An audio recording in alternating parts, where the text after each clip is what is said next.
Gerai, labadiena, žiūrėkit, pastaba visiems kitiems Nedui su Mantu, jūs 6-7 minutės ir išotės batelius, taip? Jūs ateinat, jeigu kažkiek 2 minutės liko, tai jūs turite kaip armija, tai per minutę 2 pasiruošti ir pasiruošti nerodyti.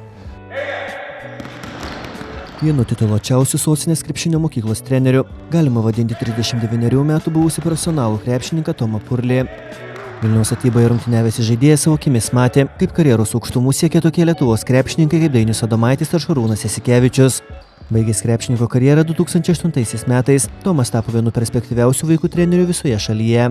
Jam priklauso unikalus rekordas, net 3 metus iš eilės su ta pačia komanda iškovotas Lietuvos moksleivių krepšinio lygos auksas. Apsilankėme vienoje trenerio Tomo Purlio treniruotėje ir pažvelgėme jo treniruočių metodus, bei pasikalbėjome apie krepšinio aktualijas.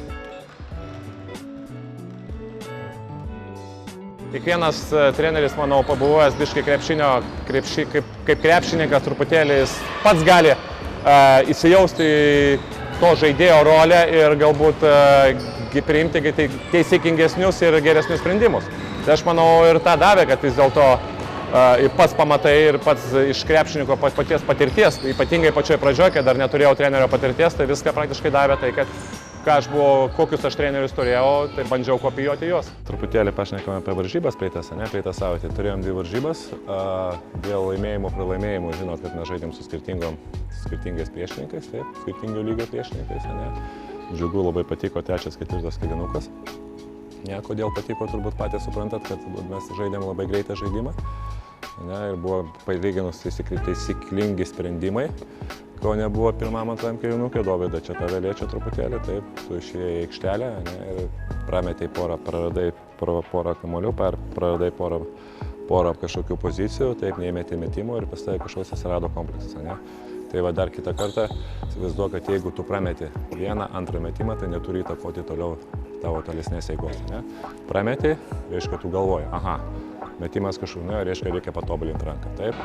Žinot, apie etiką tikrai nieko blogo negaliu pasakyti. Iš tikrųjų, dabartiniai vaikai galbūt anksčiau pradeda domėtis krepšiniu, anksčiau pradeda galvoti apie krepšininko karjerą ir mes jau dabar matome, kad 10-11 metų vaikai, jie tikrai rimtai žiūri į krepšinį ir netgi masto geriau ir netgi galvoja apie ateitį tikrai kaip suaugę.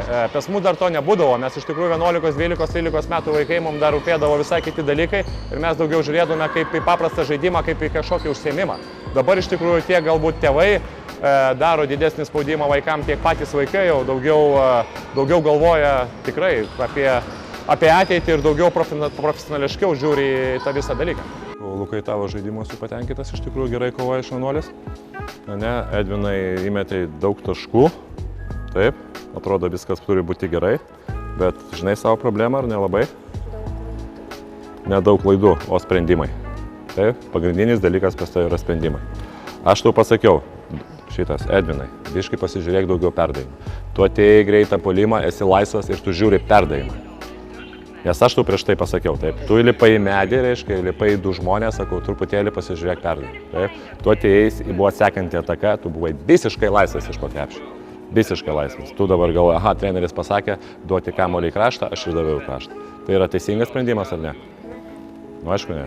Negaliu pasakyti taip vienareikšmiškai, kas yra sunkiausia iš tikrųjų. Išreikalavimas kartais būna tikrai sunkus, bet manau, kad kiekvieno trenerio pagrindinis dalykas tai turėti kantrybės. Vis dėlto ne kiekvieną mes gaunam labai gabius krepšininkus, teisingai vaikus.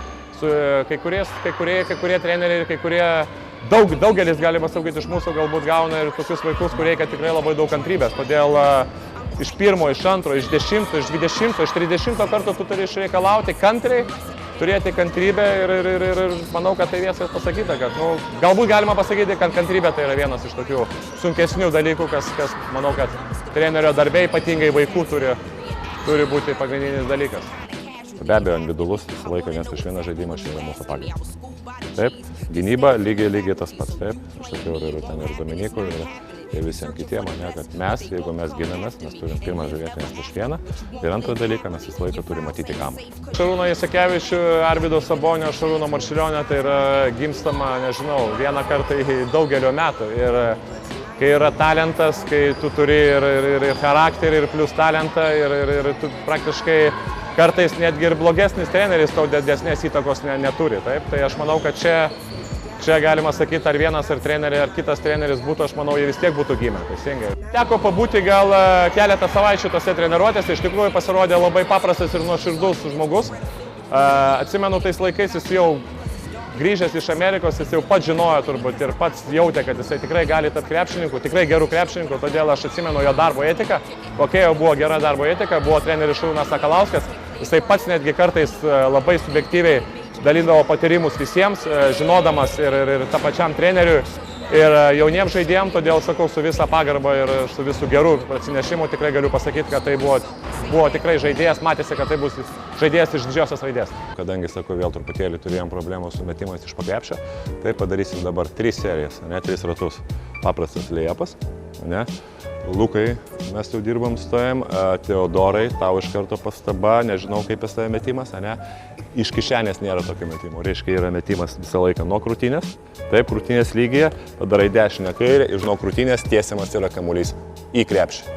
Taip, į krepšį. Lygiai tas pats iš kairės rankos, kairė dešinė į krepšį. Be abejo, tai čia yra didelis žingsnis į priekį. Aš pats atsimenu, kaip aš sportuodavau, eidavau ir papildomai dirbdavau, nieko nežinodamas. Dabar iš tikrųjų yra pilna medžiagos, tiek internete, tiek vyksta kažkokie seminarai treneriams, taip pat žaidėjams. Tai iš tikrųjų jiems yra žymiai lengviau, palengvintos sąlygos. Ir problema su vyresniais buvo, kai jie per daug žiūrėdavo į statistikas. Reiškia, grįždavo ir netgi rūbinė iš karto pasiimdavo savo telefonus, įlįsdavo į statistiką, žiūrėdavo, kiek ten ko neparašė rezultatyvių perdavimų ir taip toliau. Tai čia irgi kažkokia yra didesnė problema, aš manau.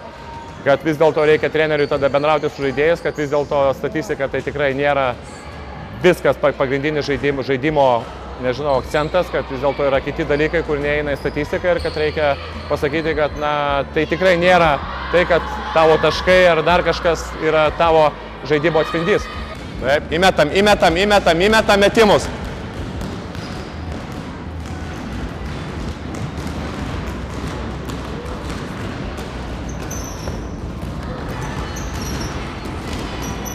Oi, tai yra labai skirtingi dalykai. Žinot, pirmiausia, reikia pasižiūrėti sąlygas, kurias siūlo Lietuvoje. Tada reikia pasižiūrėti sąlygas, kurias siūlo Amerikoje. Ar vaikas tikrai pasiruošęs būti profesionaliu krepšininku, ar jisai turi duomenis, ar tikrai gali iš jo būti. Taip, gali būti, kad tėvelis pats galvoja, kad tikrai iš to vaiko gali būti tikrai geras krepšininkas, o krepšinio specialistai yra priešingos nuomonės. Todėl aš manau, kad jis turi tikrai pasiteirauti daugelio, ne vieno, galbūt ne 2 krepšinio specialistų, pasižiūrėti, kaip apie kažkokį trenerį būtent Jungtinėse Amerikose atsiliepia, kaip yra sąlygos sudaromos ir tada priimti sprendimą. Tai yra nelengvas sprendimas, bet tai tikrai turi būti pakankamai, tėvelis turi gauti pakankamas informacijos apie tai. Žiūrėkit, kamuolys žiūrėkit. Plačiai kojas visą laiką užėjimams kelią. Taip, op, taip, visą laiką galva pakelta. Skaičiuojam. 50, dešinę ranką. Taip. 1, atgal 2, atgal 3. Aš manau, kad kaip ir mokykloje tu nepradedi nuo 12 klasės kažkokios fizikos, chemijos ir taip toliau. Tu turi pradėti nuo pradmenų. O būtent, kad pasiekti Stefano Kerį lygį, tu iš tikrųjų turi labai daug dirbti ir dirbti daug prie pagrindų, prie tokių labai paprastų, galima sakyti, kaimiškų pagrindų, metimų iš kairę, metimų iš dešinę ranką, taip. Ir paskui jau tada, kai tu tikrai padarysi begalės tokių, kaip sakant, step by step dalykų, tada tu galėjau kažką tai bandyti daryti, kaip Stefan Kerį ir taip toliau. Tai čia yra dar jiems labai toli kito.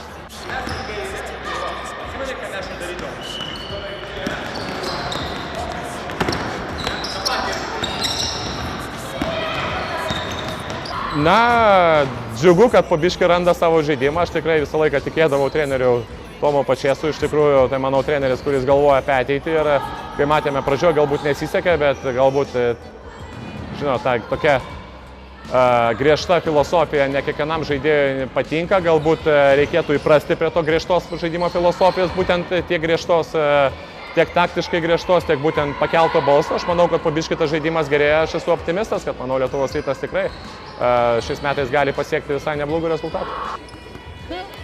Pataikiau, 13-14. Ateik čia dabar, kursiu prieš kamerą, verksi dabar, duok 5. Apsigalvoju, neduosiu. Nu, turbūt be abejo Davidą Loganą. Aš mačiau jo būtent profesionališkumą jau prieš Vilniaus Lietuvos Rytą. Manau, kad tai žaidėjas yra tikrai iš didžiosios raidės, jisai puikiai sukuria žaidimo, puikiai skaito žaidimą, puikiai žaidžia 1-1, taip pat yra profesionalas už aikštelės ribų, taip pat matosi, kad tai yra lyderis, visą laiką nebijo imtis atsakomybės į savo rankas, tai aišku patyrė žaidėjas, todėl manau, kad galima tikrai lygiuotis daug jaunimo, gali lygiuotis drąsiai šį žaidėją. Mes už!